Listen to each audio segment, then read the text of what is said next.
Hello, listeners. Another very quick WhatsApp message from me. If you're listening to this on the day that this episode has been released, then there are exactly 2 weeks left for you to hop on board the Posh Outdoors train. The WeFunder round closes on April the 30th at 8 p.m. Pacific. I'm recording this a week before the episode comes out, so as of right now, the WeFunder pot is currently standing at $534,000. I imagine it will be higher by the time you're listening to this. If you want to learn more about Posh Outdoors, the link to the WeFunder page will be in the description, and there'll also be a link to schedule a call with me, as well as my email address to email any questions. So only 2 weeks to go. Been a long ride, as you all know. We're almost there. The units should actually be at Skyridge Glamping as you listen to this. They were due to be delivered yesterday, so check out my LinkedIn if you have it for some pictures of that. And yeah, thank you again. Head to the WeFunder page, and we'll speak soon. Bye-bye.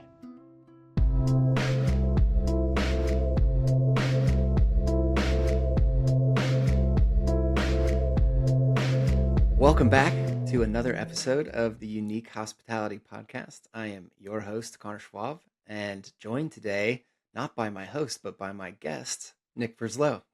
Hello, Connor. Delighted to be on as a guest. Yeah, we kind of have a special episode today. It was my idea, and Nick's been working on this podcast for what, three years? 4 and a bit, with a couple of breaks in between. 4 years and thousands of hours, and no money. But yeah, for just putting time in, just to sink. And I thought it would be really cool, as I've been listening to other podcasts, I think it's really fun when you get to know the host. If you've listened to a lot of these episodes, you obviously get a chance to hear Nick talk a lot and hear me talk a lot. But I thought it'd be really fun to, get to know the founder and, kind of the person behind the show and these questions and the story, just to make things a little bit more personal. And then also, Nick's about to close off and punctuate a year-long fundraising journey that's turned out to be, pretty successful. And I think he's got a lot of lessons learned along the way that I think will be super valuable to many of our listeners who we sure are raising money. So today we're going to be talking about Nick's story from the crib to glamping millionaire. Yeah, that's good. I wish maybe in a couple of years. No, yeah, it's as kind of said, I think it's quite easy to get caught up in what's happened in the last year with everything going on at Posh, and obviously happy to talk about that. But there is a hell of a lot that's gone into that, a lot of learnings, a lot of kind of journeys that have kind of led up to this point. And so with this being such kind of a pivotal point in my career, really, and hopefully kind of the springboard for what's about to happen for the next 5-10 years, I thought it'd be good to go back to the very start and kind of narrate the whole journey from then to today. So couldn't have asked for a better host than Connor to be asking me those questions as well. All right. Well, let's start from the beginning. What kind of a kid were you? I was quite a good kid. I was very, very into football, soccer. Still are. Yeah, but I mean, I loved playing. Like, I played all the time. Just my favourite thing to do. I was pretty good at school. Always got all right grades and generally behaved. And I just had, quite a nice, normal childhood. Like no major stresses or traumas or worries or anything like that. I was very fortunate in that sense.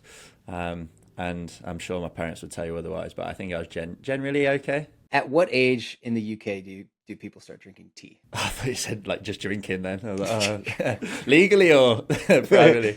I've never been a huge tea drinker, I'll be honest. I actually only started really drinking tea like the last few years, like flavoured teas.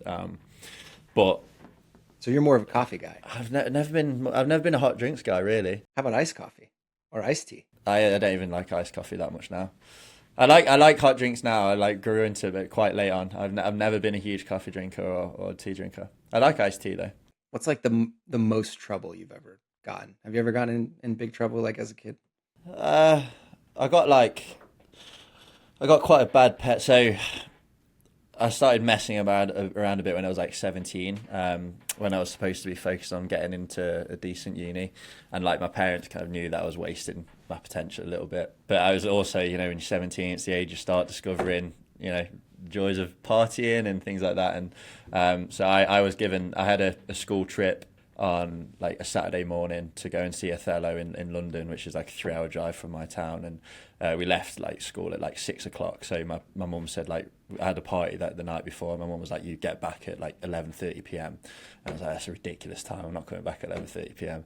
And I was like, it was kind of typical teenager. I was grumpy. I wanted to prove a point. So I just went and got absolutely like battered.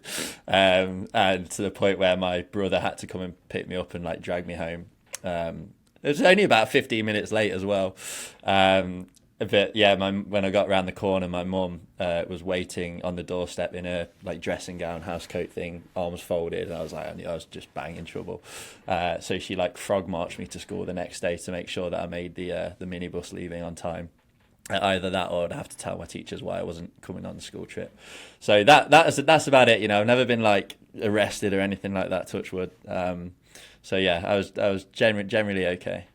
Oh, Mama Purslow, keeping you in line. Mama Purslow. Purslow, did you say that? Purslow. Man, goodness, I'm trying. Apologies to all the Purslows out there. There's not that many, actually. Let's see. So, what did you like? What was the first thing you thought you wanted to be when you were footballer? I think every or a lot of young boys in the UK just want to be a footballer. I was reasonably good at football to the point where, you know, when I was a kid, it was like it wasn't beyond the realms of possibility. So, you know, I really wanted to do that, and then kind of that dream started kind of dying when I was about like 13, 14, and then I didn't really know what I wanted to do after that. It was just kind of just expected to go down the default path of go to a decent uni. And maybe get a decent like graduate scheme job afterwards, whether it be law or something. I quite like the idea of living in London, but I had no kind of firm ideas. So how did you choose your university, and how did you decide to get into law?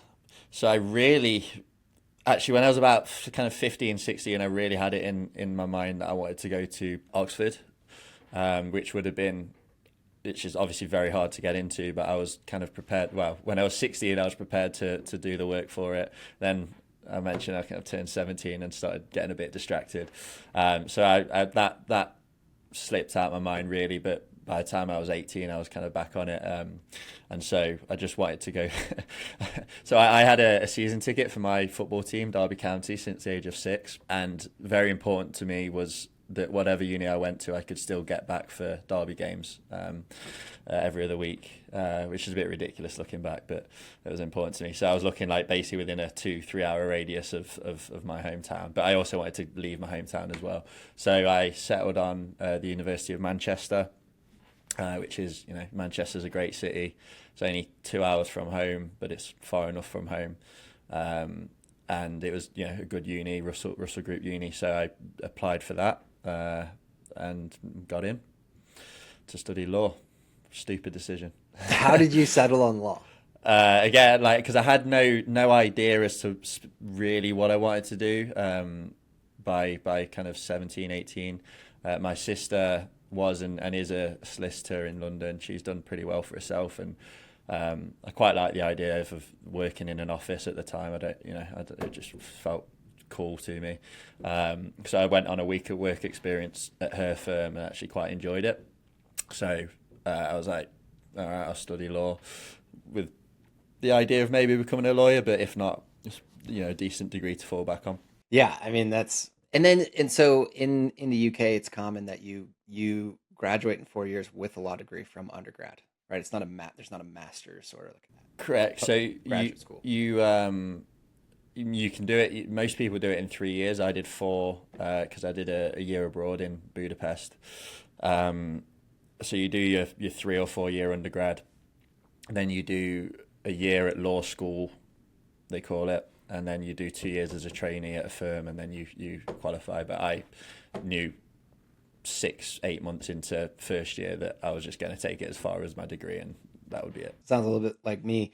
And you've always, you know, one of the things I know about working with you and from reading your newsletter is you're quite a gifted writer, and I think that like comes really naturally to you, which is the opposite of me. Like I words were not my thing, but you certainly didn't choose the easy way out. And I guess I'll do a quick pause. How was Budapest? It was good. It was during COVID, sadly, so it was good for like 2 months, and then it wasn't. But no, yeah, it was all right. I preferred Manchester, frankly. I loved Manchester. Were the restrictions hard in Budapest? Not to start with, like everywhere else was restricted. Budapest was having a great time here, and then yeah, things started shutting down. So Oh man. All right. So when did when did you first hear about glamping, or like when was this idea in this world brought to light in your life? so obviously glamping has been around for a little while in the UK. I'd probably heard the term before, mostly at like they have like glamping at Glastonbury Festival, for example, where you just have like slightly fancier tents. Um, but I first kind of came across it properly. Again, pretty early on into my degree, I realised I didn't want to be a lawyer. I'd kind of caught the entrepreneurial bug by that point as well. Like I loved reading business books and listening to business podcasts. It just yeah, it intrigued me. So I just started sniffing around for opportunities. I got speaking to, again, Derby County, my football team. I knew a guy because he was a Derby fan. Lived kind of locally from my hometown. He had a small business selling like these little like wooden structures, look like wooden reindeer at Christmas and things like that. So I thought, maybe I'll try my hand at marketing. So I offered to help him for free. But he had a side business that was rapidly becoming his main business, where he'd sell these timber frames to these glamping pod manufacturers. So glamping pods are the predominant structure in the UK. They're kind of like these upside down U-shaped timber structures. And he was selling these frames, and he wanted to get them in front of more manufacturers. So just kind of started helping him with that, really. Fell into it. He did pay me, even though I offered to work for free.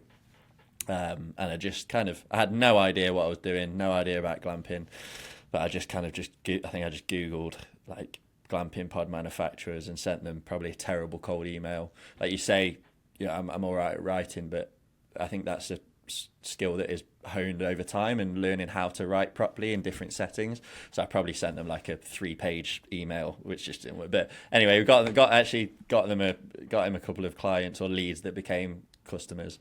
And that was the start of it, really. And then through that, I was going to do a bit more like actual marketing for him, like writing blogs and things to try and get him to rank on Google. And I got speaking to Callum MacLeod, who listeners might know. He's the owner of Glampitect, the original founder of Glampitect, the UK-based glamping consultancy. At the time, there was no Glampitect North America. I got speaking to him because I was going to interview him for a blog, and he basically offered me a job in like 2 minutes. And I was in Budapest at the time, actually, because I was doing all this alongside my degree. And I was like, yeah, Callum was switched on. The company seemed to be growing and going places, so I just hopped on board. Wow. Awesome. And then where were you at, how much did you have left in school at the time when you started? 18 months. So I had the last 6 months of Budapest, and then I had a year, final year. So by final year, because the way COVID worked, I basically knew that I'd passed my degree because good, I got good grades in, all right grades in second year. Third year didn't count towards me. I just had to pass, which I did, and then final year. I basically, because I just wanted to spend as little time as possible studying law and studying exams and all that, and as much time as possible working for Glampitect and creating an opportunity beyond that. I just signed up for like all coursework modules, so I didn't even sit an exam in final year. So I just spent as much time as possible earning money because I was getting paid by the hour at Glampitect, which was funding Derby County games and nights out. So yeah, just worked for them for 18 months. About halfway through that, we started planning the North American expansion. But I was doing all sorts of bit of sales, bit of feasibility studies. I went to the UK glamping show a couple of times, which was good because it was meeting those guys in person. Went to Edinburgh a couple of times. That's where the office was, and it was really good. It was a nice little money earner at uni. I learned the industry from the ground up. It was a fun team. Callum was good to work with because he trusted me and gave me opportunities, and ultimately led to where we are today. And so yeah, that was good fun at Glampitect. All right. So tell us a little bit about what you were doing for Glampitect when you started, and that evolution of what you were doing there. Yeah, so I think initially, so I think they had about 10 employees at the time when I joined, maybe just a little bit less. And Callum was very much in wearing a million hats mode. He was doing the marketing, he was doing some client stuff, he was trying to grow the business and hire, and he was just reaching capacity. So I think he sensed that I had a understanding of marketing and just drafting proposals and things like that. I could do that pretty easily. So he outsourced a bit of that to me initially. So I wasn't really involved in the glamping side as such. And then I just said to him, just give me as many opportunities as you can. I want to learn as much as possible, get exposed to as many. They call it a surface area of opportunity, right? You expose yourself to as much luck to come and hit you as possible. So yeah, I think because I could write a bit, I worked in the feasibility study department writing reports. Again, I actually, my first experience ever of sales was they were doing the Glamping Show UK, and I'd not done any sales at that point for anywhere, and they just wanted as many people on the stall as possible. So I got drafted in and actually did okay there. And I think that weekend was when Callum realised. That was when we started discussing the idea of Glamptech North America, because I think he saw, okay, I could step up and do this, and so that was a good weekend. Like, we did well at the show. I'd started learning how to sell, still not that good, and we had a fun night at the end of it, and I guess that's where it all really started for the North American stuff. And so how did things blossom into internship in Glamptech UK to let's expand to a different continent? So yeah, I think I'd been working for them for nearly a year at that point, when I did the glamping show with them, and so, as I say, I think Callum was impressed by how I did that weekend. I think he liked the work I'd done up to that point, and so it was the Saturday night. We'd finished the show. The company had made some decent money, and potential future projects. So everyone was getting on the beers, and I think I just said to him, look, let me crack America for you, or something like that. And he was like, yeah, let's do it. And thankfully he didn't take it back the next day. So from that point, started thinking, started researching the really it's the US market we were researching. I actually watched Sherry's talk at the glamping show. It was recorded at the glamping show USA. That was a big intro. Started speaking to people, started speaking to you, to Sherry, Randy Hendrickson, a few, Zach Stoltenberg, and everyone was very, very welcoming. And just I had basically 9 months to learn that side of the industry, or start learning it. And then kind of from March onwards, we started looking for clients and getting everything ready, and we launched it July. We were going to launch, like, we were all ready to launch like by July the 4th. Like, that could have been the earliest day we'd done it, and obviously that would have been stupid. So I think we launched on July the 6th, July the 7th, 2022, and it was kind of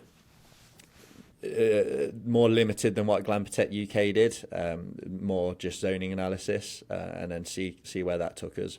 But from the very start, the idea was I wanted to get into site development, start learning the industry, start building up some kind of reputation, and then find an opportunity where we could develop resorts of our own, because really that's where the fun is and that's where the money is. So it is quite audacious for you as like a 21, 22-year-old kid to go to Callum and be like, hey, let me crack America. like I mean, that's a pretty wild thing to do, and takes a lot of courage. How did you how'd you have the confidence to do that? Because that's such that takes a lot of confidence. Just delusion, mate. Like, I think just having blind optimism, blind delusion, not blind delusion. Like, I always think I can back it up, and I've never been one to say I can do something if I don't. Like, there are people, there are salespeople who you always have to kind of question what they say, whether they can do it. I've never been like that. I've just always been quite open, like, okay, I think I can do this, and I've not really been scared to ask people. I think my where I was probably trained to do it is my uncle is a pretty successful entrepreneur, and I just when I started getting into this business stuff, I went to him for advice, and you think that was audacious. I must have been 20 when I started working for that local company doing the bits of marketing before Glamptech, and he said to me, well, why don't you go and ask for 50% of the business to go and do this. And at the time, I was like, yeah, okay. Looking back, I'm like, that's like the most ridiculous ask ever. But I think what he was doing, I'm going to speak to him about this in a few weeks. I think he was just training me up to be audacious and to ask. So when you ask someone who's built a business with their bare hands, literally their bare hands, and ask for 50% of it when you're 20 and you've done absolutely nothing, everything after that's pretty easy. So yeah, I think the beers helped. Obviously, I knew Callum was always open to giving opportunities, and I knew he wanted to do something like North America, but he just didn't have the bandwidth to do it. So yeah, it didn't really feel. I'm not good at dealing with scary situations. I just didn't find it particularly scary. It just felt pretty natural, I guess you just got to have a bit of blind optimism and confidence in yourself to do it. I mean, I think that's one of the things I've always respected most about you is like your appetite and like willingness to take big swings and like think big and go for it. And I always describe you as like a big talker, but also a big executor. Like you do the things that you say you're going to do. And I think it's a good lesson for anyone who's listening. Is like, yeah, go ask for 50%. The worst thing they can do is say no. And at the very least, you're going to get a temperature check on whoever your potential business partner is on their openness and willingness to give you opportunities. And like maybe they'll negotiate, but if someone just steamrolls you, then maybe you're not in the right place. If they're not even going to have a conversation about it. Since I've been a student, I've never had any money really. I've not had responsibilities. I haven't got a house to pay a mortgage on. I've obviously got to pay rent, but at this point of my life and starting, when I was 18, I've just got nothing to lose. Obviously you want to be able to pay the rent, but other than that, like, if you swing at something and you spend a year chasing it and you fail, then you've only spent a year. You'll have learned a load of lessons. You don't have kids to feed or anything like that. So why not? So that's what it's never really fazed me that much, because it just if there's a time to do it, it's now. And just got to make sure you work hard enough to do it, and hopefully we're getting there. Yeah, and I think your attitude of like, what have I got to lose, is super powerful. And I don't think most people look at it that way. Most people might look at it like, hey, this is a big, scary, unknown, probably hard thing, like, and that's just already gonna be a big enough hurdle for people to say no. But you pressed on, you cracked on, and then you gave me a call, and I remember that call vividly. And this is how I remember it, but you can tell me how you remember it. But you're like, hey, I'm Nick, starting Glampatech UK. We're coming to Glampatech North America. I'm going to spearhead it. I was like, oh, cool. What do you guys do? And you're like, oh, we do zoning and screening and feasibility studies. And then you're like, so what do you do? And I was like, well, we do feasibility studies and appraisals. And it was like kind of a quiet moment. We're like, okay. And I was like, and how I remember it is I was like, listen, Nick, we kind of have feasibility studies on lock. Like, we're pretty good at them. And I was like, but we do zoning screens analysis as a part of a feasibility study, but it's a super small part, and like we're not particularly like good or thorough at it. Like it deserves its own focus and its own person to walk someone through that process, versus like, hey, we wrote a couple paragraphs on it in a feasibility study, and I was basically like, hey, what if we give you guys, if someone needs a zoning screen, we send them to you, and that's a critical part of this process. It's arguably the most important part of this process, even more important than feasibility studies, because if you can't get the zoning, you can't do it. And I was like, what if you send us the feasibility study leads, we send you the zoning screen leads, and then instead of us competing for business, we double our business? Yeah, that's basically how I do remember you're doing what we're trying to do. Great. But yeah, I think when I realized kind of the level of what Sage does, it made me realize, okay, yeah, we need to focus on the zoning stuff here, because feasibility studies to us, Glampatech UK sells feasibility studies for 500 quid, so what, $700, and they're very kind of a bit more templatey. You basically putting numbers into a calculator, and it's sold as such. It's not sold as some like $20,000 super high end feasibility study. It's more kind of just the start of, hey, is this roughly in the right ballpark to make sense to carry on? And the UK feasibility studies actually include a permitting analysis, so similar to the zoning analysis. So yeah, just kind of you were doing feasibility studies way better than I could ever do them. But no one's really doing just zoning screenings. Architects might do it, but they charge you hundreds of dollars an hour. And we would just kind of, it just ended up making sense to do this kind of 10-page report, 20-page report on, here's your property. These are the zoning rules. This is what it means. This is what the permitting outlook looks like. Here's who you need to speak to next. And we sold that. I think we started selling them for $500. I think they ended up being $1,500. But yeah, that's kind of, that was the product that we started doing. And I always remember, so funny enough, Glamping Tech North America started in Leicester in England, of all places, because I couldn't get a visa for the US. So I spent a whole year, the first 3 months of which was desperately trying to find our first client. And that was actually, it might have been 2 months, but that was obviously nervy. And then we got like 3 all on the same weekend, which was really fun. And then, for a year I was doing zoning screenings, marketing, like writing a lot of blogs, which did and continues to bring a lot of traffic to the website and brings in a lot of leads, and that's been a major part of everything that's happened since.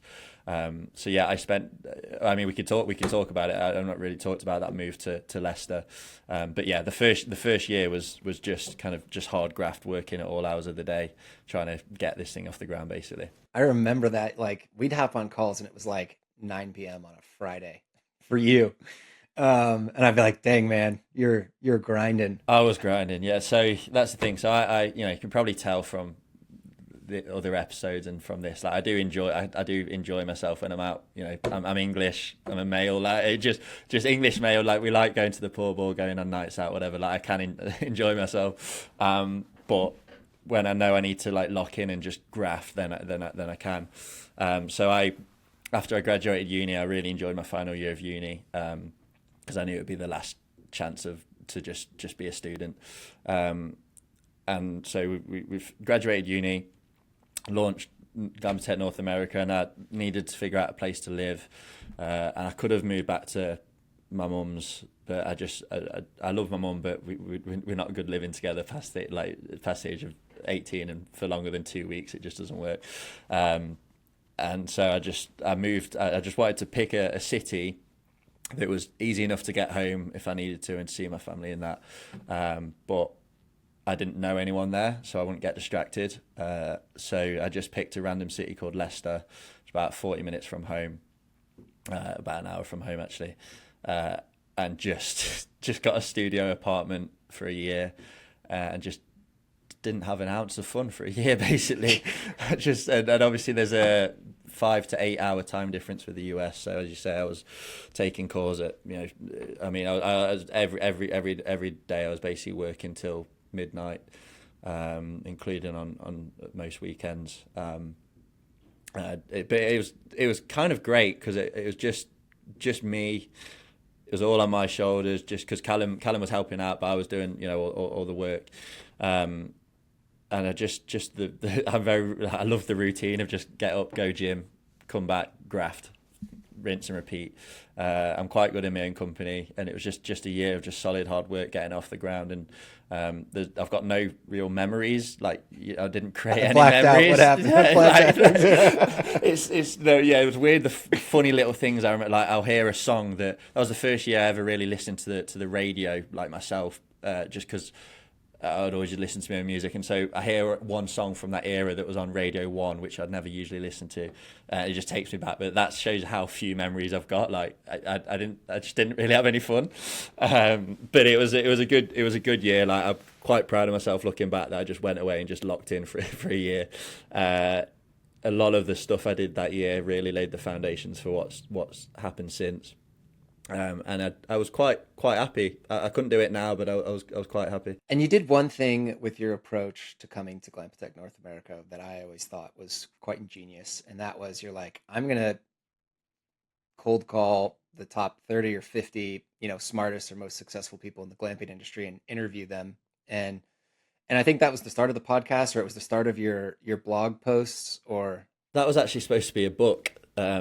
So apologies to all the people that I interviewed that it never turned into a book. So it was I think we wanted something to launch with.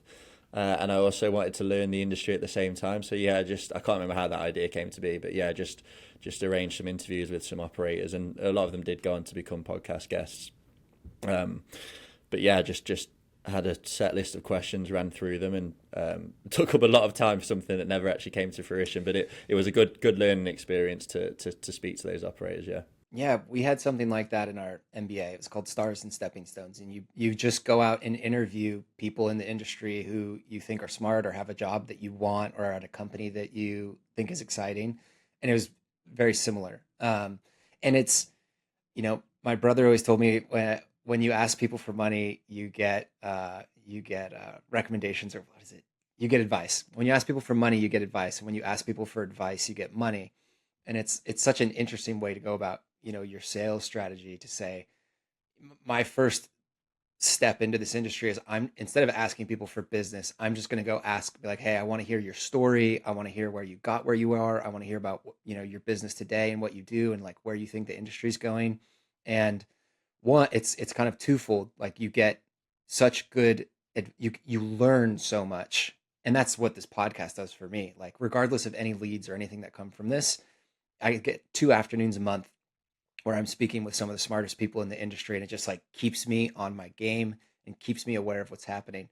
And then on the backside of that, like, you build a great relationship with those people because everybody wants the opportunity to tell their story. Yeah, I can completely agree that particularly the first point about you kind of learn through osmosis. Each episode you're trying to get a piece of content that the listeners will find useful and enjoy, but through that you just get exposed to the mindset more than anything as well of these top operators. Like, the biggest thing I've picked up from Big Noel, Tory Bolt, and those top operators is they're just so obsessed with the guest experience, and that's what's required to be at that top level in this industry. That it's made me now know that when we start finding partner number 2 for Posh, partner number 3 for Posh, that's a non-negotiable, that they have to get that you have to deeply care about every guest experience, and that's just one learning. Obviously there's all sorts of little things along the way as well, but yeah, you're right, it's brought a whole load of other benefits to the podcast, but yeah, the learning through osmosis is major. Mm-hmm. And so kind of what happened, what was next in the Glamptech North America journey for you? Yeah, so as I say, the intention was always to build up a bit of credibility and get into developments of my own in whatever capacity that may be. Pretty early on, I got speaking to a guy called Kevin O'Brien, who is now co-founder at Posh. And so he was working on, and this was probably about maybe 9 months into GNA. So by that point, it was paying enough to pay, feed me, and Barely. yeah. I need a lot of food. I'm very skinny. So yeah, I was feeling okay about how that business was doing. The leads were coming in, the blogs were starting to pay off, which was good. And yeah, certainly was looking for how. Because at that point, I think I realised I don't want to be in the services business. I realised I've seen how hard it was on Callum to have to manage 20 people doing site designs and it's just a hard business to be in. That brings a lot of stress, and the money is really capped at how much your people can bring in per hour. It's just, I don't want to be in that business. So yeah, by that point I was like, okay, let's find actively start trying to find something more interesting. Speaking to a guy, Kevin O'Brien, who was working on this revenue share model, pretty early stages, but he'd serial entrepreneur. He'd seen, I think he went glamping and he saw the nightly rates he was paying. He was like, okay, this is a pretty good business, and starting to look to find ways into it. And so again, the amount of times I spent on the phone to him, gone 1 a.m. in the morning, because I enjoyed our discussions, and we just started discussing this business idea that he had, and it was very much his idea at the time, and the team hadn't been built just yet. And so yeah, we kind of had those discussions. They carried on for a bit. He brought Edward Haynes in to the Posh pre-team, who people might know. Ed is, again, co-founder at Posh now. He owns EGH Distribution, who a distributor for 4 or 5 different manufacturers, mostly based out of Europe, some in Canada. And so I already knew Ed a little bit through that, but this team was starting to come together, the fourth one being Lee Pritchard, who Kevin has known for a long time. And so I think we were getting to about March or April. Posh was becoming a thing that, okay, I think this is something that might be worth going for here. It's still a long way off, like still need to raise loads of money and all sorts, but it's looking interesting. I knew Ed at the time. He needed an extra sales guy, or salesperson, sorry. And he was like, well, it's pretty easy to get a visa in Canada compared to the US. Why don't you come over here this summer, help me out for what was supposed to be a few months, and then you'll shuffle over to Posh once the money's raised and we're away. And so, yeah, after about a year of operating GNA, I moved over to Canada, and I was going to do more, kind of carry on the consulting work along on the side, but do a bit of sales 9 to 5, help out Posh as and when. And then the idea was kind of October, November, we'd have raised the money, and we'd all be fine and dandy, and we'd be away, and I'd shuffle over full time. Now, clearly it's taken longer than that. It started off, Kevin and Lee were going to some institutions straight away, and that they just said, come back when you've got a real project up and running. And so we kind of had to go back to the start and really start.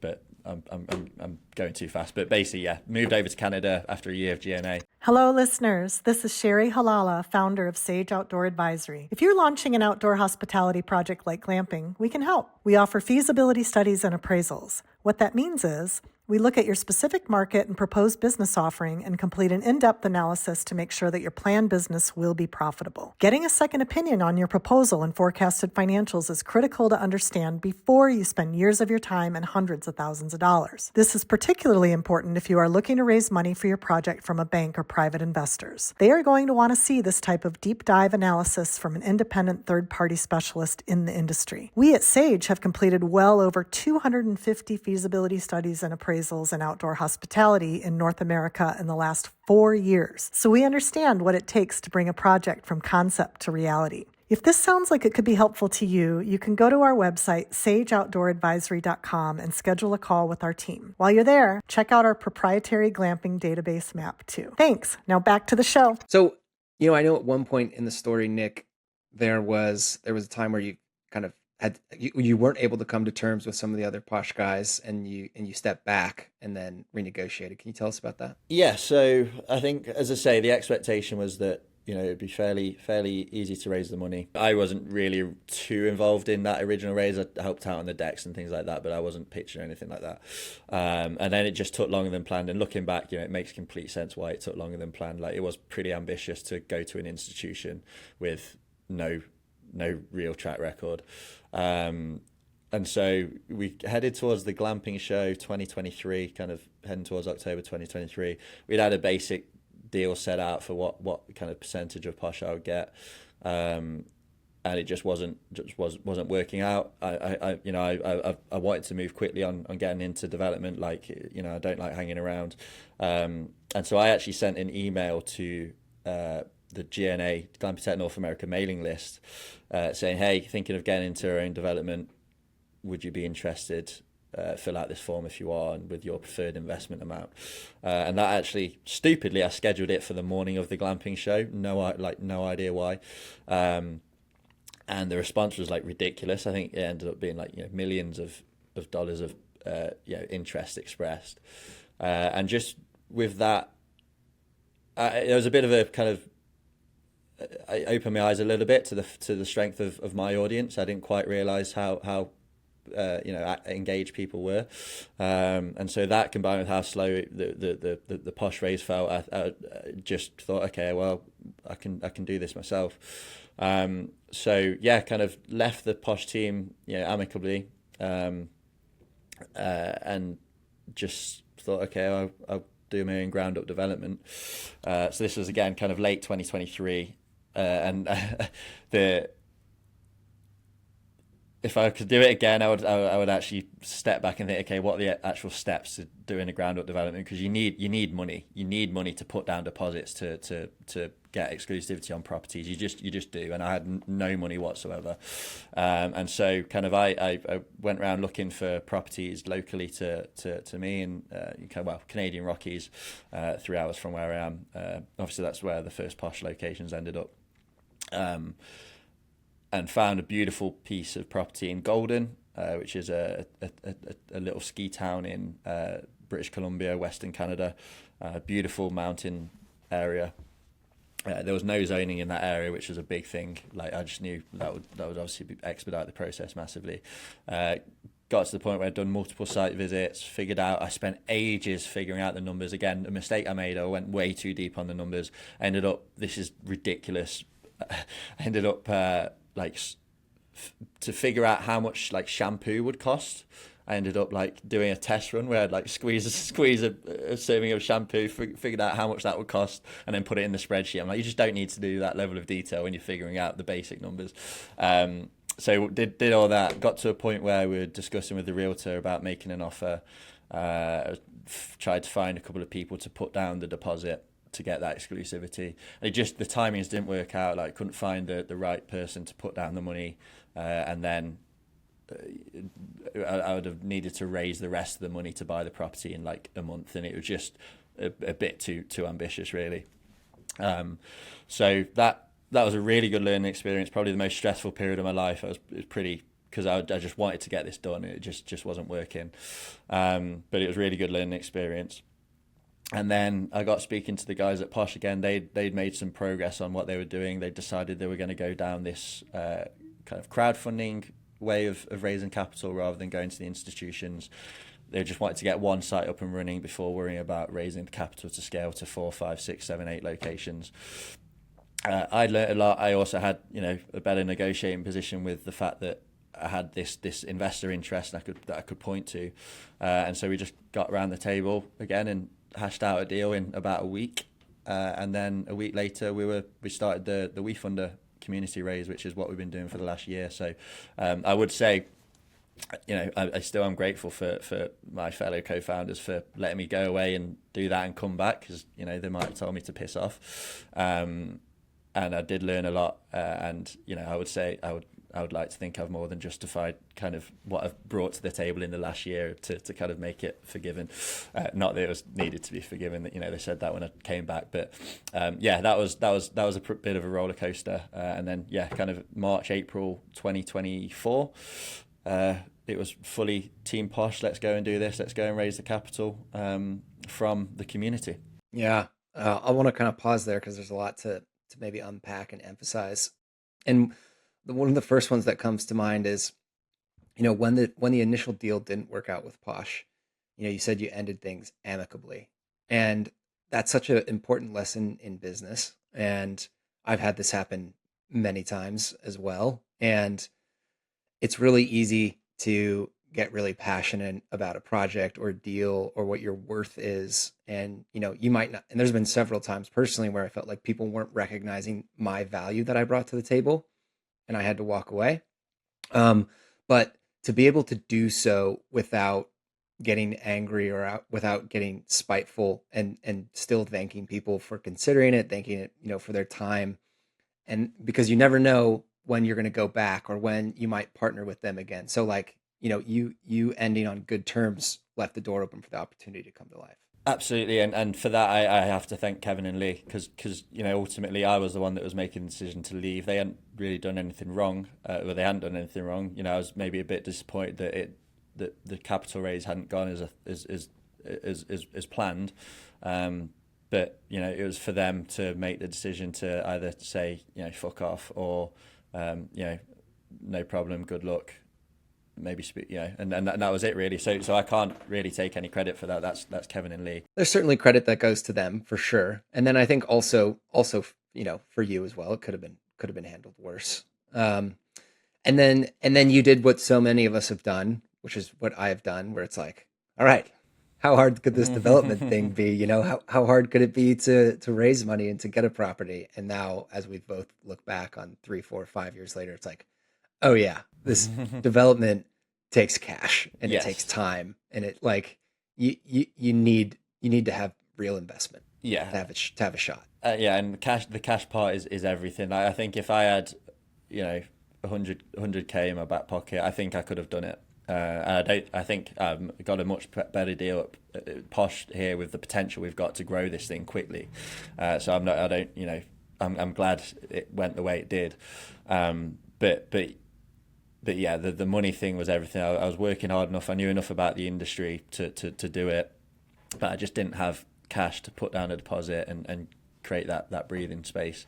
And I might have also run out of time with raising the rest of the money. The plan really was just to get the offer on the property and then tell the story to the potential investors, when really I should have been telling the story all along. So I don't know how it would have gone if I had cash, but I do know I couldn't do it without having at least some money to put down. I'd say to everyone doing this, if you're looking to buy a property, just don't bother unless you have enough money to cover down payments and deposits and little like legal fees and things like that, because you just can't do it without it. And I think, and I'd be curious of your thoughts on this, but like if I was giving the audience advice, if it's you and me trying to start a business, what we can offer an investor is, expertise in a niche, network in a niche, and like time, sweat, hustle. And an investor can bring capital, and they can bring their own, intelligence about investing in businesses to the table.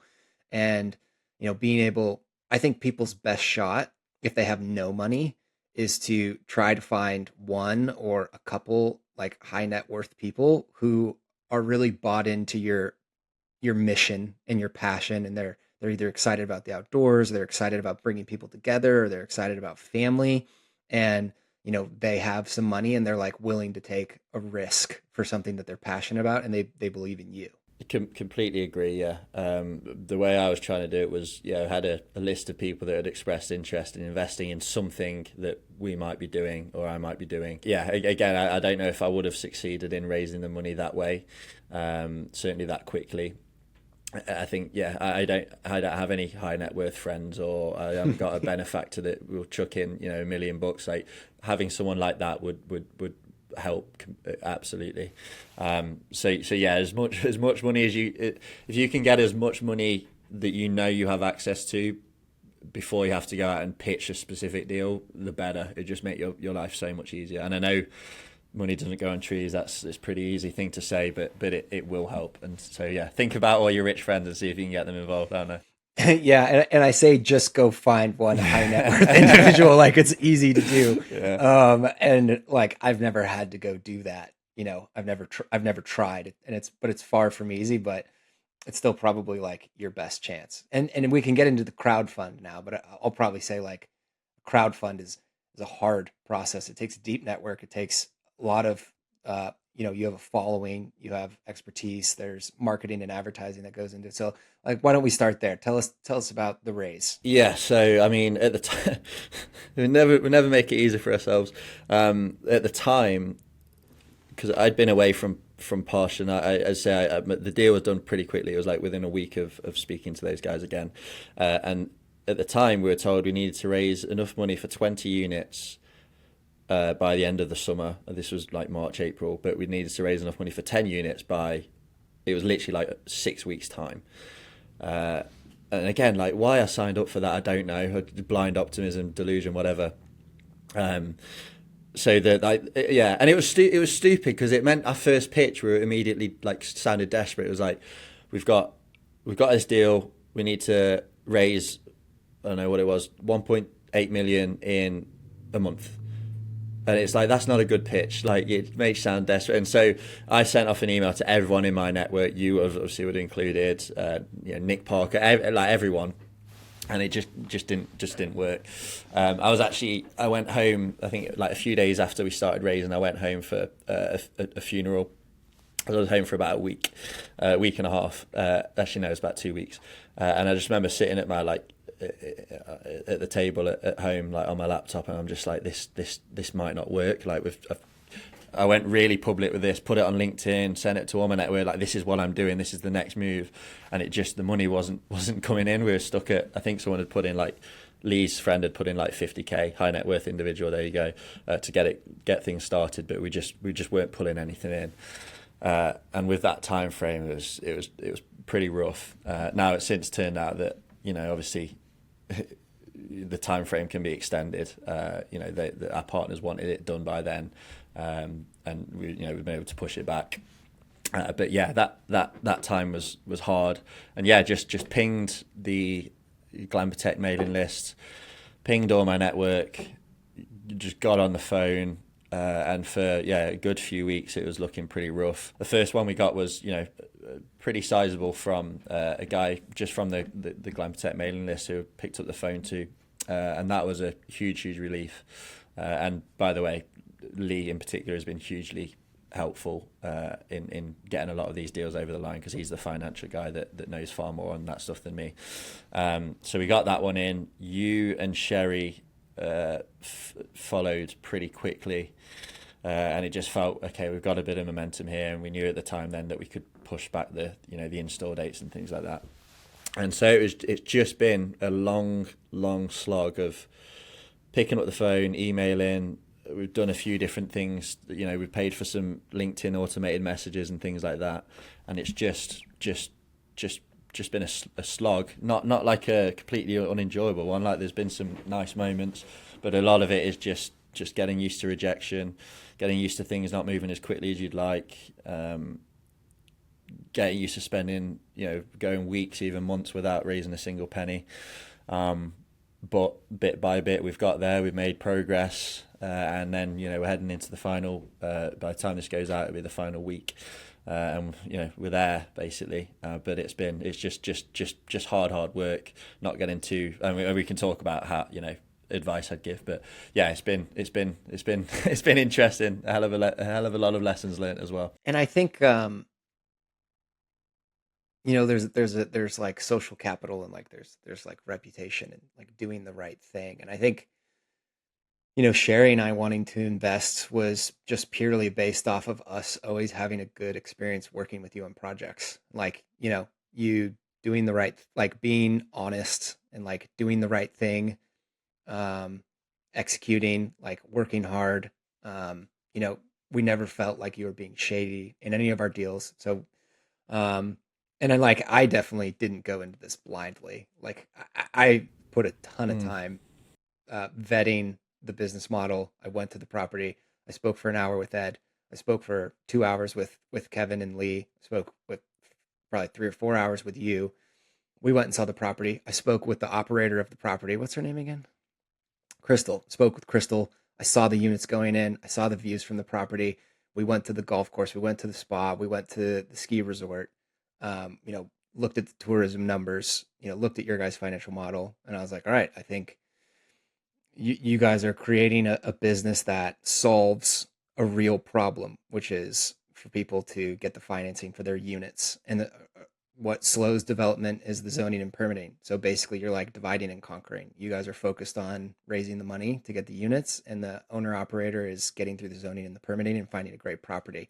And so you're basically taking the two biggest hurdles and you're dividing that in half for both parties. And then you have the expertise of, Ed's understanding and connections with the units in the supply chain, and then, your network and abilities with marketing and advertising. And I was like, okay, I feel like they have the team. It's the right market. I think the first property is good. The first property is stunning. You guys have an operator who's done this before. It's not someone who you have no idea if they're going to perform when rubber meets the road. They've done it before. So I was like, all right, this seems like a safe bet. Yeah, see, I mean, you've sold that better than I've sold it to the thousands of investors I've spoke to in the last year. But yeah, that's right. And that, I believe everything that I truly believe in everything that you've just said, and I'm bang average at selling as it is. And I'm absolutely terrible at selling something I don't believe in. Like, I just don't like. It feels dishonest. It feels, and I'm not a good liar. I just can't do it. So to get through a whole year of capital raising and getting a lot of no's and a lot of disappointment, like, it's just, obviously there's all sorts of disappointments, and it's just a roller coaster ride. what helps get you through it is if you believe in what you're selling and you believe when you get to the other side that it'll be worth it for the people that you're pitching to. And it's nice to have, my family members have put in small amounts, or or not insignificant amounts for some of them, and having them involved, having you involved, where you said a big reason why you invest is because you trust me and you trust the team. Like, that means a lot, and it's good to have that, because it means, I'm when I'm representing Posh Outdoors, I'm not just representing me and the co-founders, I'm representing you guys that have put your trust and your money in us. So having that behind us pretty early on is a big motivator as well, to just keep going and believing in what we're doing as well. So there's all sorts of little motivations you can find to make sure that you're doing things in the right way. But yeah, it's I've said to you before, but again, thank you for investing, particularly for doing it early as well, because we needed it at the time to get that momentum building. So yeah, and we need to hire you as a salesperson, because you just sold it so much better than I can. I will have a caveat, because I always like to be honest, and yeah, and the one thing was I looked at the projections, and I was like, I don't think we're going to open and ramp up this many properties this fast. Was always kind of like my caveat. And it's hard to look at deal structure. Like, I work in feasibility study and finances, and I got an MBA. So like, I should be able to understand like how these payouts and these exits work. And, even looking at the Posh one, I'm still like, okay, like how, really trying to understand how it works in an exit event and like a liquidation event. And like, it's still like is a little murky to me and doesn't fully make sense. But I was like, you know what? The fundamentals of the market, the team, and the need are there. So like, that's enough for me. I think the numbers and the structure makes sense, but like the other three are there. So let's boogie. That has been a harder thing to sell. Is most glamping pitches, you're pitching a real estate deal basically, and it's a lot easier for people to get their heads around. We're pitching a growth equity opportunity. Really, it's basically a startup.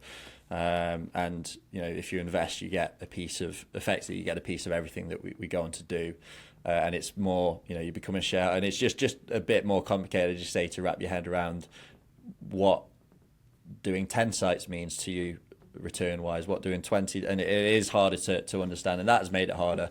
If we were doing a straight up real estate deal, things might have been a bit easier, but just one of those things. And you talk to enough people, the phrase I use is you throw enough shit at the wall and eventually something will stick. And so I'm not referring to our potential, well, I guess it would be in this case the deal is shit and the investors are the wall, but I'm throwing stuff at potential investors, and you hit enough numbers, and enough people are interested, and you eventually get there. So we're on, as of today, 564,000 in the pot. And so, that's from 130, 140 investors. So we must have spoken to thousands and thousands, but you get there when you speak to enough. Yeah. And the way I think about it is, when you have a real estate deal, your money is tied to an asset and it's collateralized by real estate that has inherent value. So, if we're investing in Nick at a glamping property at X location, and that's what we're investing in, that like, even if the deal goes totally belly up, like the land will always have value that can be recouped either by the investors or by the bank or by both in different degrees of security. But in this situation where it's a private equity firm, private equity style, there's no real estate, and it's all tied to you guys and the growth of the cash flow. And it's predicated on a liquidation event sometime in the future. So either someone investing in, going public, or selling the business. Or dividends. Yeah, there are some backstops. It's not as secure, you'd say, as owning land.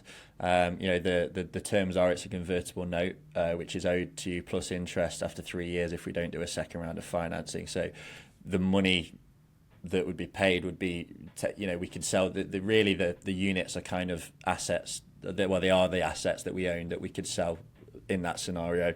Obviously, we don't want that to happen. So there is a bit of security, but again, you're right. It's just so much more convoluted and harder to wrap your head around than, hey, you'll own the land and that's the security, right? And the big difference is the upside too. And like you said, it's collateralized by the unit, so you do own hard assets. It's not like a service industry like, Sage, where it's just feasibility studies and it's just dependent on people working certain hours. But there is some assets.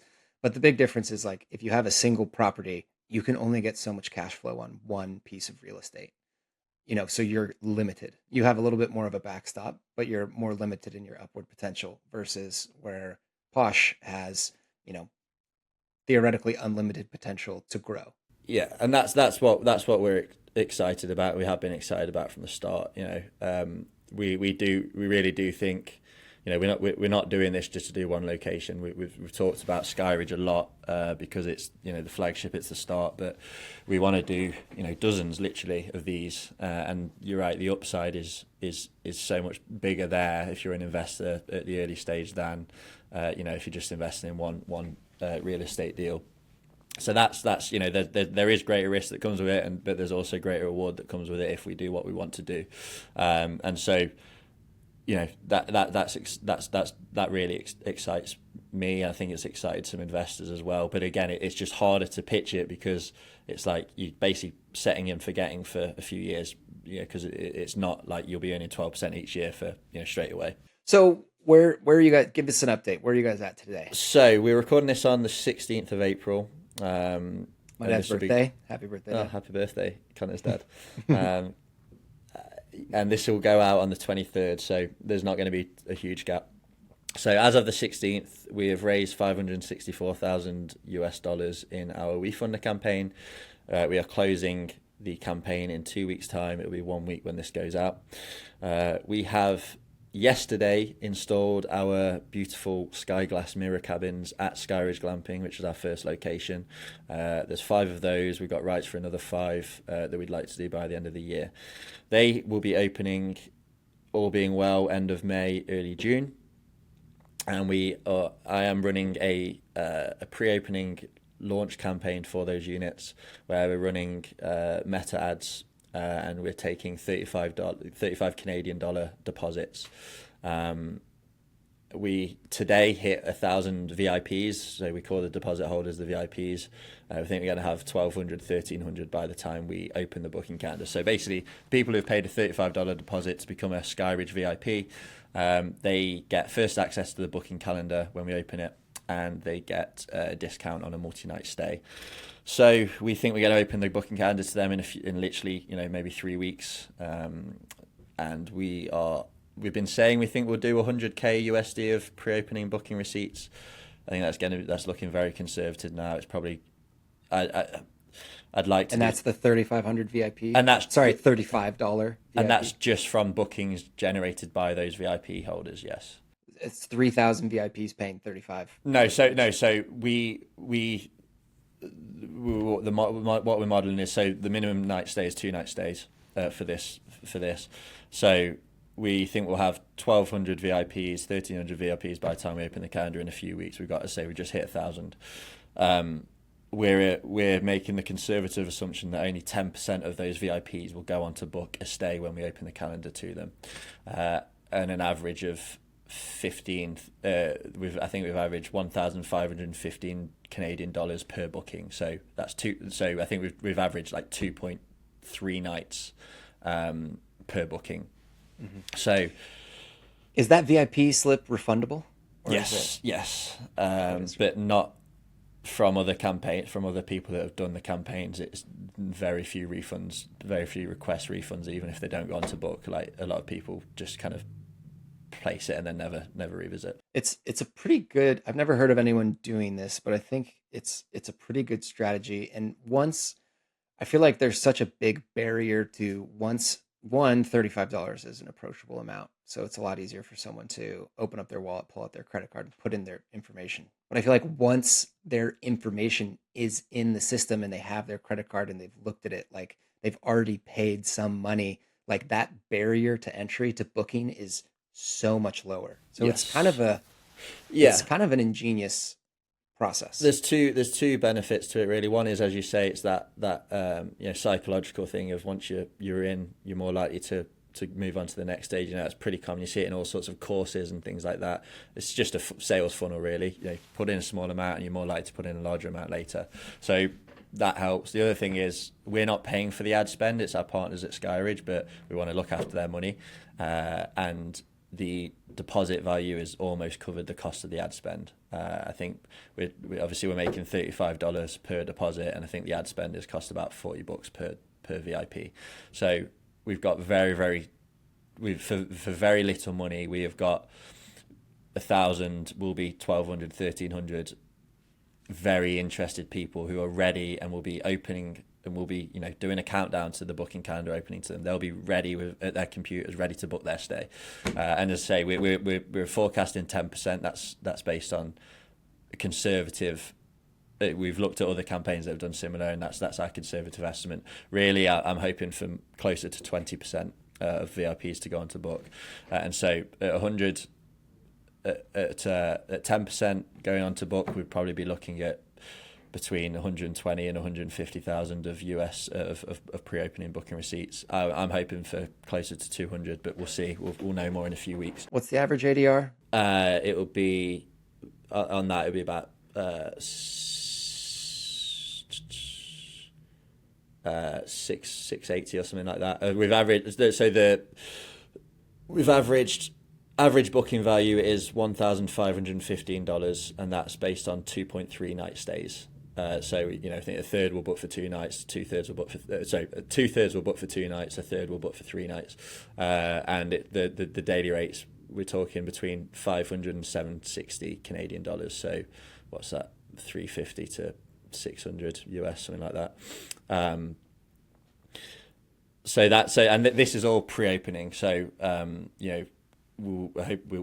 the idea is we generate that money before the units even open, and then obviously you open the booking calendars to the general public. You do all your standard marketing, and obviously we want to keep filling the calendar. But we just wanted to do as strong as of a launch as possible to launch Posh with a bang, basically, and looks like we're going to do that. Fingers crossed, unless something goes disastrously wrong in the next few weeks. Very exciting. So I guess looking back on your fundraising journey, what lessons learned, insights, advice for someone looking to raise money for a glamping project? Yeah, never be afraid to ask. I think that works not just in capital raising, but I wouldn't have launched Glam Protect North America if I was afraid to ask. So never be afraid to ask. People will, especially if you're young, people will respect the audacity. You might get laughed at occasionally, but people will respect it. So yeah, never be afraid to ask. Never be afraid to ping someone time and time again until you get an answer, especially if you've opened the conversation. If you've discussed potential investment with someone and they sounded interesting, and then you follow up a few days later to say, hey, any thoughts or questions, and they don't answer, you give it a week, any thoughts or questions, and just all they have to do is reply saying no, not interested. So just keep going, don't be afraid to do that. I've got lots of people who have end up investing after just pinging them loads of times. And you have to be careful. Obviously, you don't want to piss anyone off, but most people don't get pissed off. What else would I say? I'd say... Have you noticed a difference in success rate of phone calls versus emails? Yeah, pick up the phone. Definitely pick up the phone. I'm lucky that for most people give their phone number when they download a form from Glam Protect or download a guide from Glam Protect or something like that. So a lot of the people on my list, I've had their numbers. So if you can get their number, a good way of doing that is, if you've got a pitch deck and you've got, maybe if you've got your own audience, through a newsletter or something, do a downloadable where you get their number. You could just pick up the phone. If you sponsor someone else's podcast and say, hey, we've got this downloadable deck, download it, and then you've got their details, just pick up the phone. You'll have to call them loads of times for them to even pick up, and it is just again throwing enough shit at the wall, and eventually it'll stick. You've just got to keep going and going and going, putting in the hours. That's what I've been doing for the last year. How many people do you think you've reached out to via email, and how many people do you think you've called? It'll be thousands, definitely. We did some automated LinkedIn messages as well, which it was a few hundred. I don't want to think about it. Just the amount of times I've gone through to voicemail in the last year is insane. But you just part of the game. So do you think you've called 1,000 different people? I would say it's probably individual people called is probably less than 1,000. It's a good. Maybe 500 odd, maybe. I don't know. It's hard. I've not been counting, but certainly in terms of individual calls made, easily in the thousands. It's just some of those people you might have called 3 or 4 times. And the rest, yeah. I mean, there's a guy I'm trying to get in Spain. He invested in Mikel Villaporte. If you're listening to this, pick up the bloody phone. There's a guy who he originally filled out the form when I said that original form. When I said, "Hey, I'm thinking about doing developments. If you'd be interested, let me know." And he originally filled out $1 million potential interest. Right? I don't know if he's got $1 million to invest, but he's got a successful glamping business in Spain. He invested $100 just to keep engaged, and he said at the glamping show in Denver last year, when you get booking data, we'll talk about investing more. Mikel, we've had booking data for 3 months now, so I basically just call him every day. I just call him, and one day we've got 2 weeks left. So you're gonna book a plane flight to Spain? Oh wow, God, yeah, that's a good idea actually. So yeah, like I must have called him individually close to 50 times, and he hasn't blocked my number just yet. And so yeah, it's easily in the thousands of calls, mate, easily.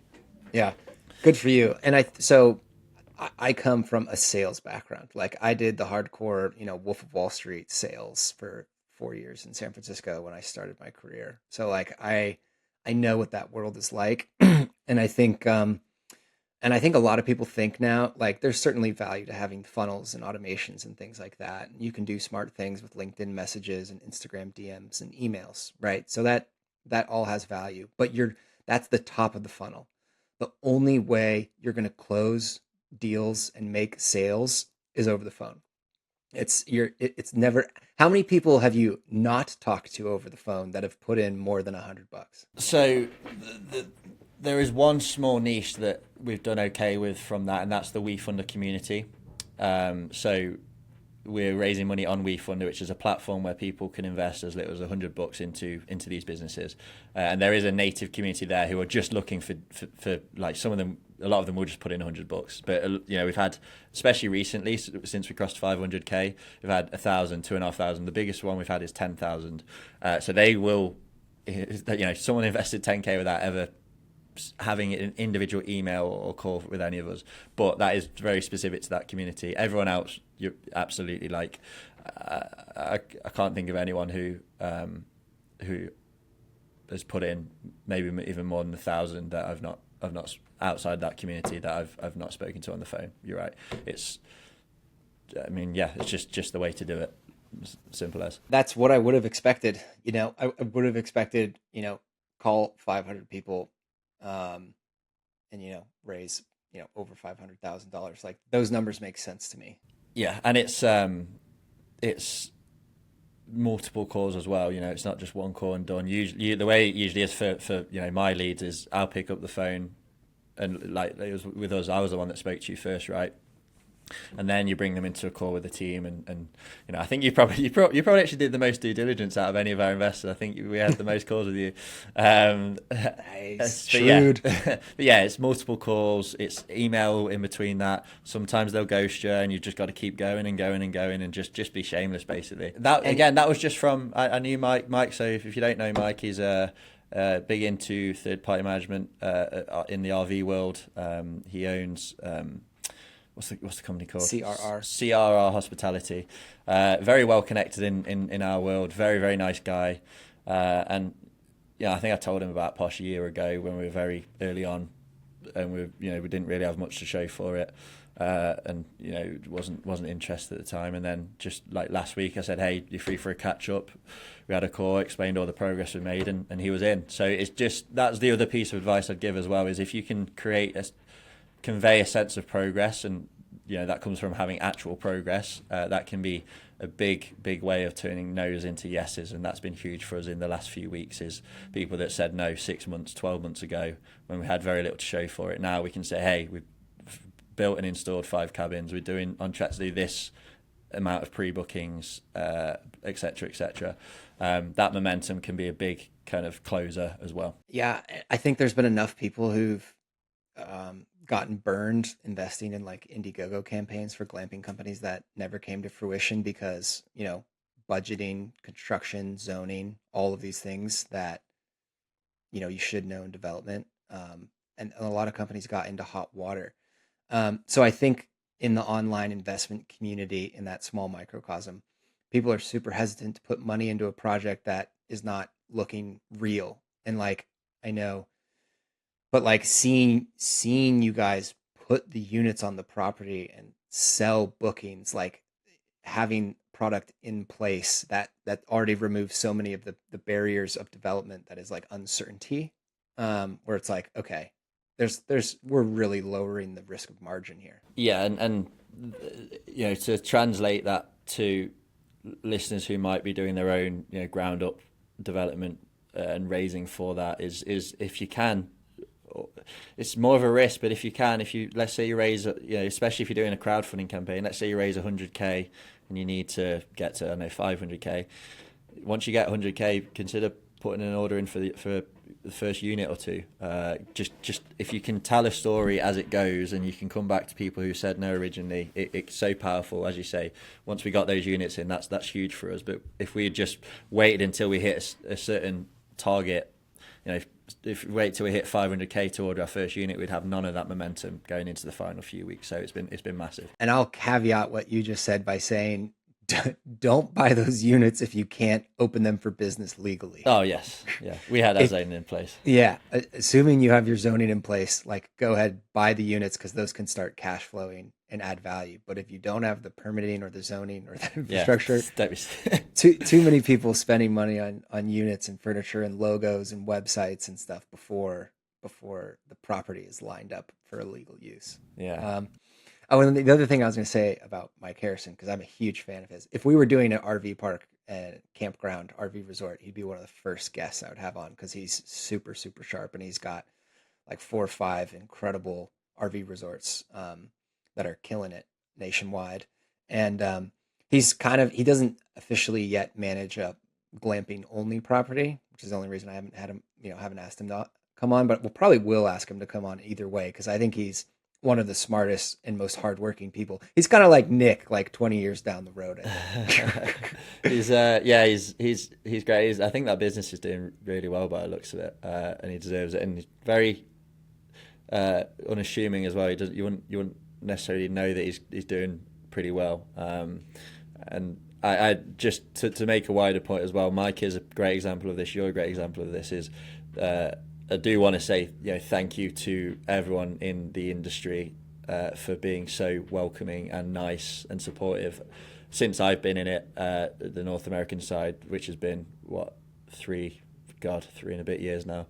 It is genuinely, I don't think I've met one dickhead.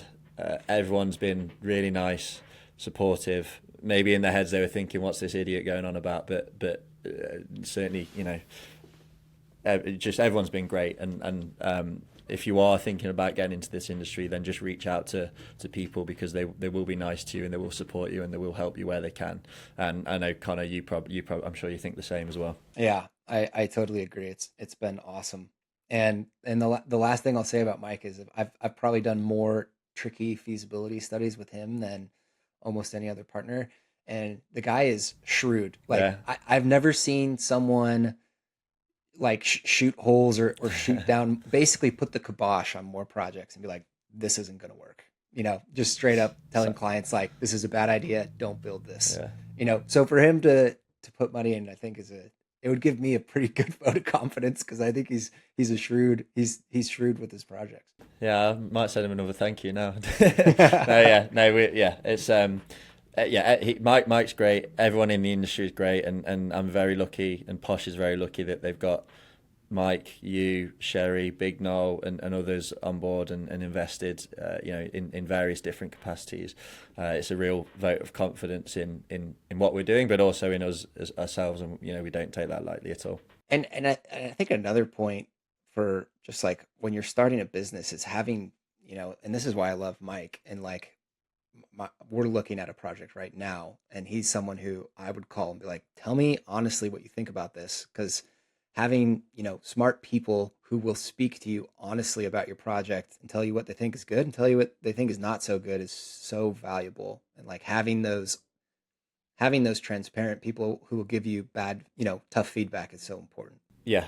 So any other thoughts on the raise? I know you've yeah, what else? You got No, anything else? I would say I hope if you've managed to make it all the way through this, me rambling on about my life, I would hope you know now that I work very, very hard. I don't take people who invest in what we've done lightly. I greatly appreciate it. I'm actually going to print a list of our earliest investors off and frame it and put it in a wall just to remind me of who backed us from the very start. And so if you were to well, first of all, if you want to speak to me about investing in Posh Outdoors and you want to know why I believe so strongly in what I'm doing, what we're doing, there'll be some. First of all, there'll be a link to a WeFunder page in the description where you can read all the info. There'll be a link to schedule a call with me, and there will be an email address. Now, I would ask if you're thinking of investing anything more than $2,500, then schedule the call.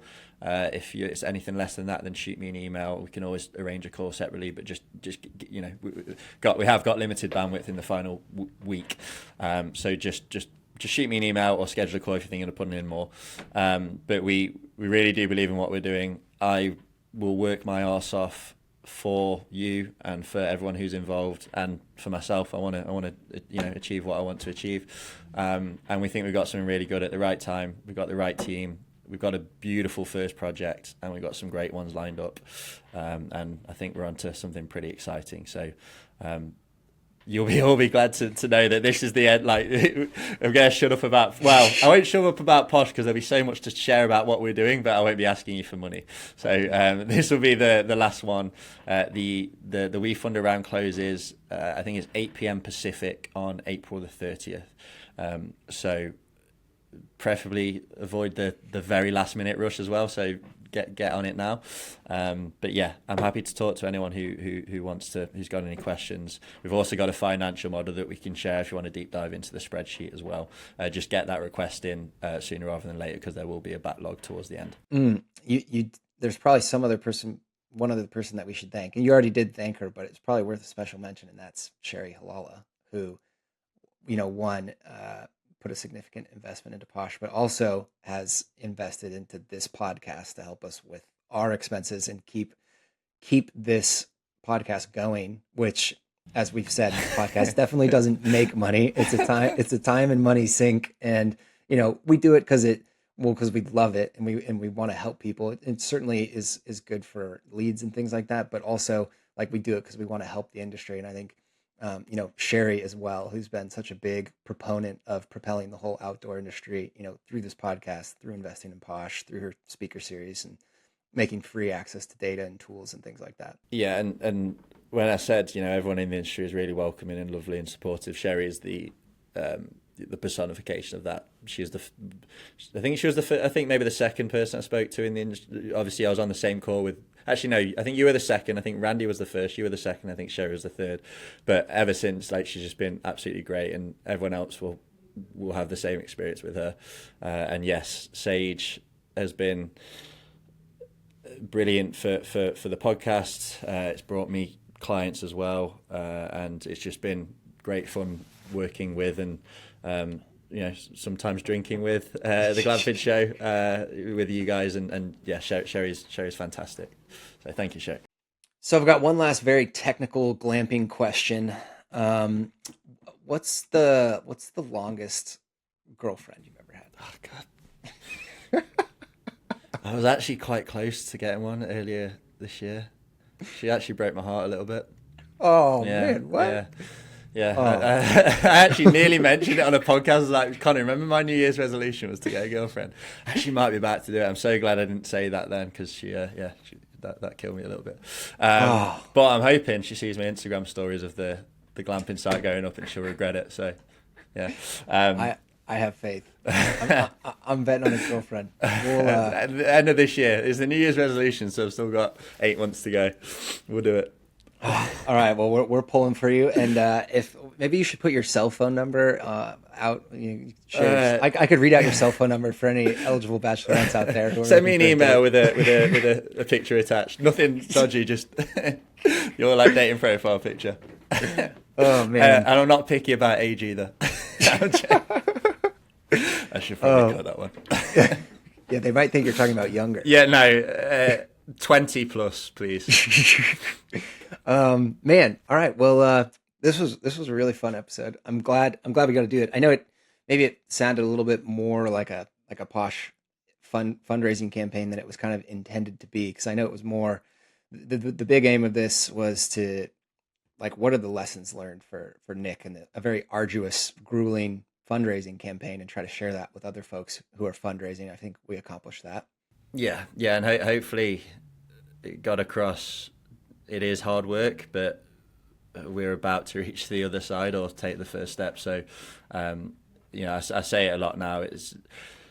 You've got to work very, very hard and prepare yourself for a lot of challenges and disappointments if you want to do something in this industry. Every top operator has had a similar story, but the rewards can be pretty good. And if you are determined and you persevere and you ride the waves, then you can get there. So hopefully I will be an example of doing that, but we'll see how things go in the next month or two. Yeah. Well, it's a pleasure. It's a pleasure, Nick. I really appreciate you, letting me be a part of the podcast and this, like, awesome thing that you started and built and get to be a part of it. It's been super fun and just like a great experience for me and getting to chat with some amazing folks. Appreciate it, and I've been leaning on you very heavily, particularly recently. So thank you for everything you've done, and it's got a whole lot more fun since you've come on board. So glad to have you with us, and we will do your life story later in the year. I'm looking forward to doing that. So keep tuned for that, and there won't be a big massive pitch to invest in our business at the end, unless you're working on something at that point, in which case it maybe who knows, I might have something up my sleeve. Well, we'll see. All right, thanks everybody. Thank you. Bye-bye.